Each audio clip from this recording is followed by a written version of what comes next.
こんにちは。わびチャンネルナビゲーター森前です。桜も終わり、いよいよ本格的な陽春の中、私たちは日々羽生のこの庭で手入れ管理に励んでいますが、国風展から戻ってきた木たちが今健やかに暮らしています。今日は一つ国風展レベルの盆栽、これの今と昔、日本の愛好家たちが追い求めたその古き盆栽、現代の盆栽、その価値と内容の比較をお伝えしたいと思います。お楽しみください。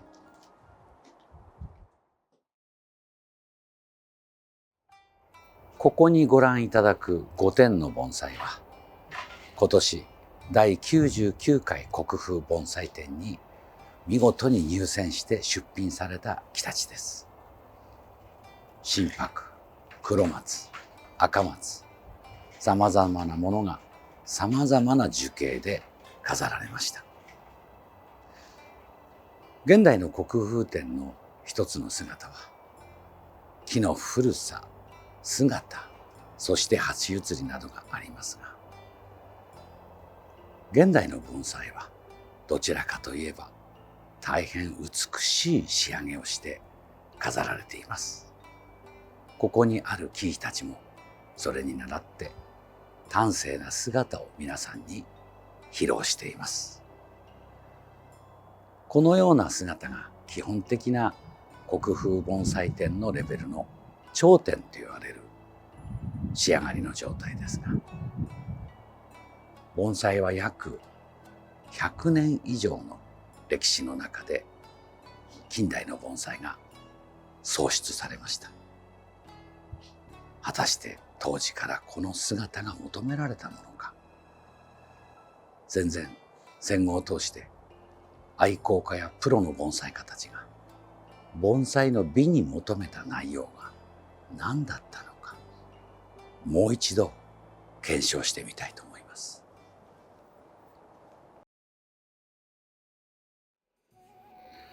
先ほどご紹介した今年の国風展に出た木々たち、立派な木です。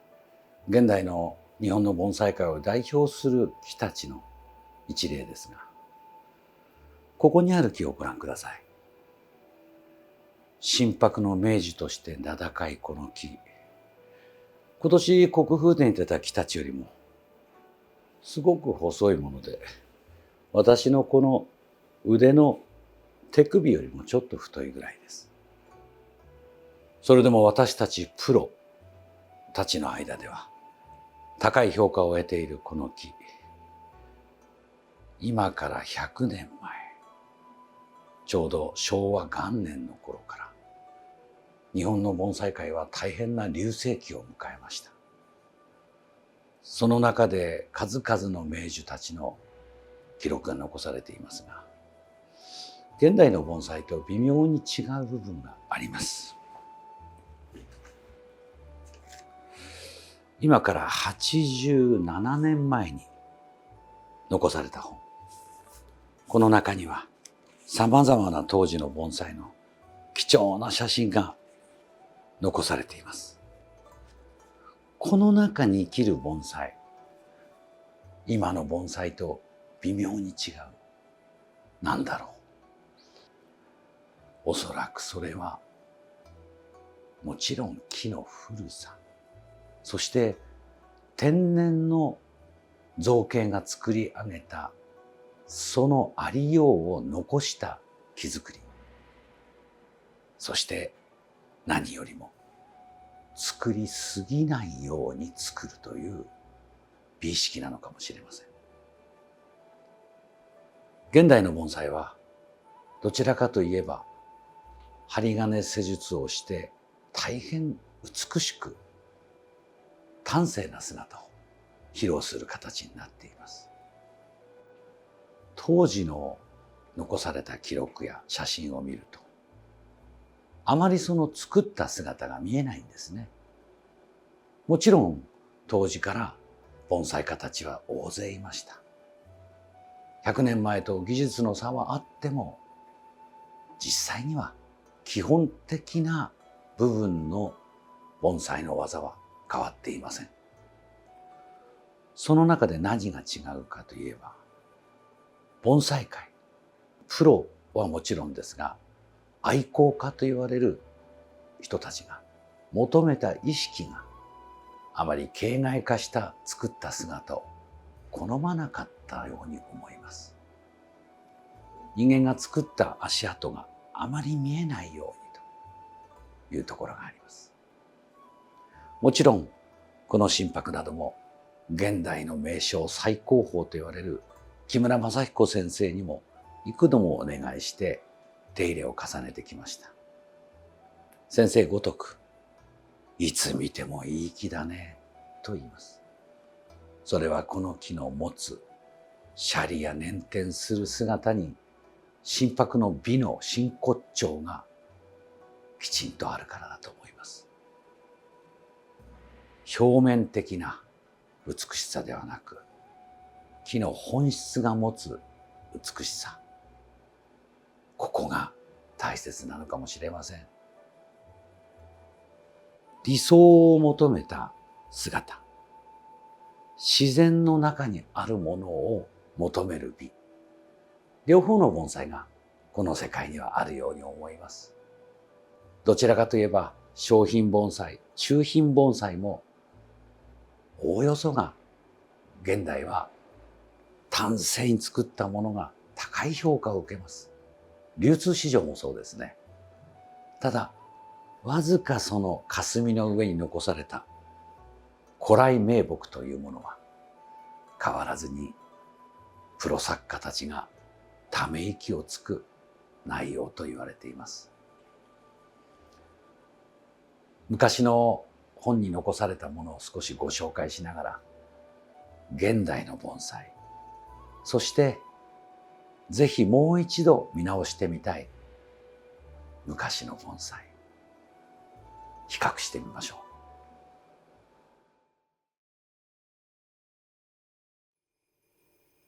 昭和11年、今から89年前に編纂された盆栽界を代表する記録的な図録です。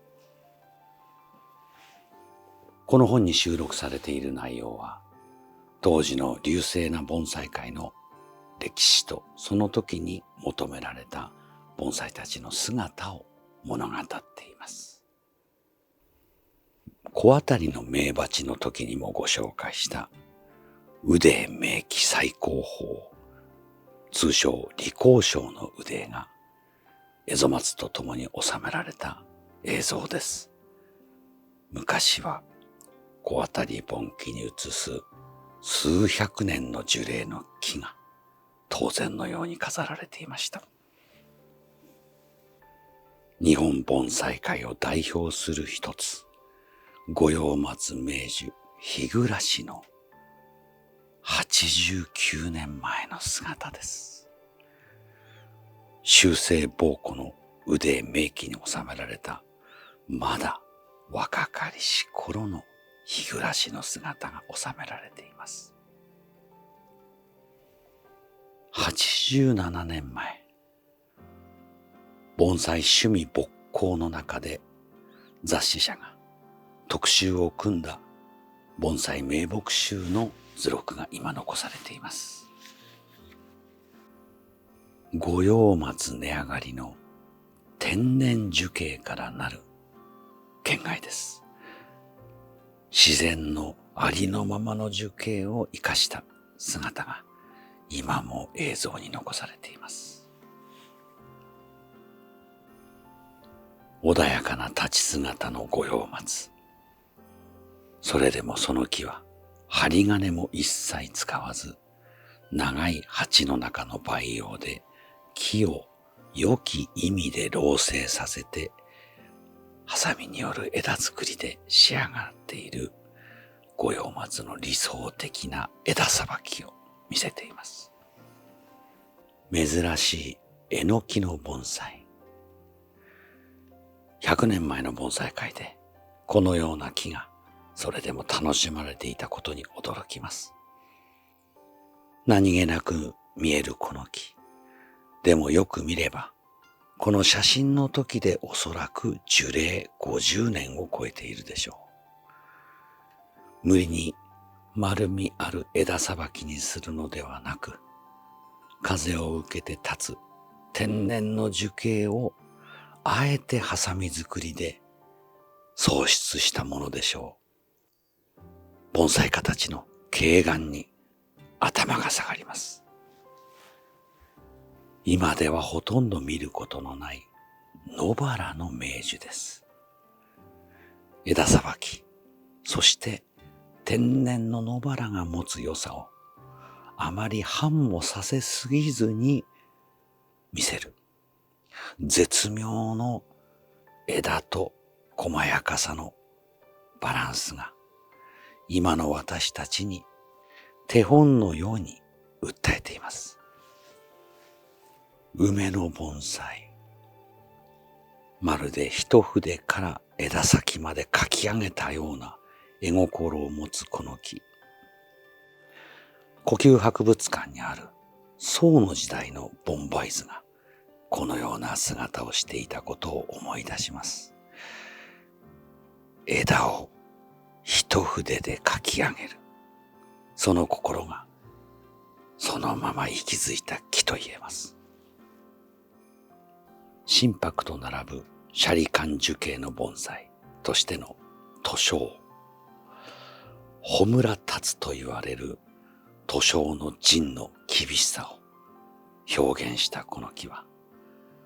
果たして今、盆栽界に残されているのでしょうか。柳の盆栽で、このようなしっかりとした樹形の木が、この当時からあったことに驚きます。立木丸幹の一本の木から枝分かれする単純な樹形の多い現代の柳。この当時にすでに柳はこうあるべきという理想があったのでしょう。鉢移りからしてこの盆中で水が好む柳を作り上げる培養技術も今と並ぶぐらい卓越したものが伺えます。